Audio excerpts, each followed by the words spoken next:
I relish the rare opportunity I've been given to live the life of the mind. But I know I need my body, and that it will not last forever. As we age, and we make copies of cells, tiny errors creep into our genes. This process seems inevitable, but stem cell researchers disagree.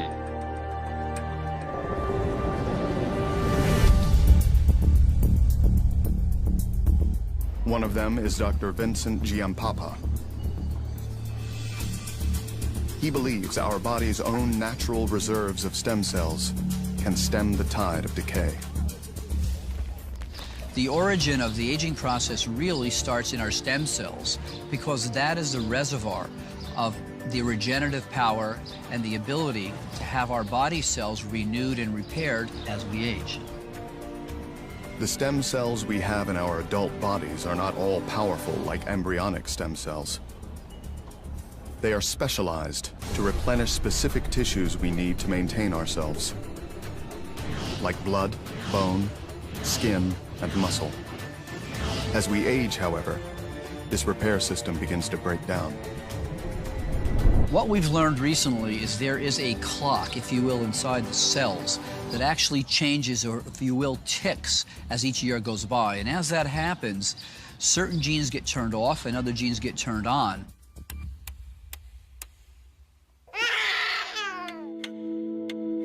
Our DNA is not frozen over our lifetime.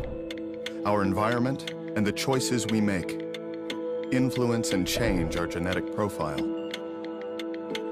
So if we live in a healthy environment, that genetic clock is slower.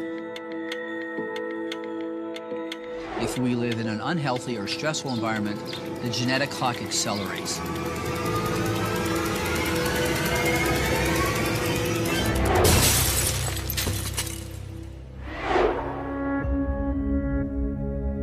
We can think of the DNA inside one of our body's stem cells like a newspaper. So this morning, I picked up this newspaper in my driveway, and I have a nice, clean newspaper, but I might drop that newspaper in the street, and it might wrinkle or get dirty. Well, as the day goes on, I might spill some coffee on this newspaper. It might even rain this afternoon. The key thing here is I'm not going to be able to get another copy of this newspaper. But as we age, what happens to those young cells is the letters on that DNA start to get damaged from normal aging, from the environment, and that newspaper, or if you will, that cell, becomes less efficient. We really can't read the information, and that cell then can't make accurate copies of itself, which then rapidly accelerates the aging process. But Vincent believes this aging process can be reversed.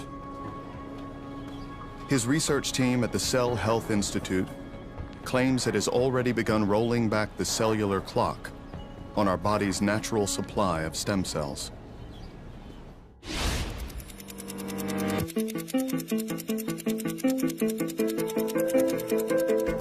What we're really doing is using the proteins from younger cells from another person to reprogram older cells from a different person. What we've seen already in our early studies is that those senescent genes that produce inflammatory compounds and things that are directly related to cancer have actually been reversed. They've been turned off. So that's been a very good sign that most likely, in the long run, this will certainly be a safe therapy in the next few years.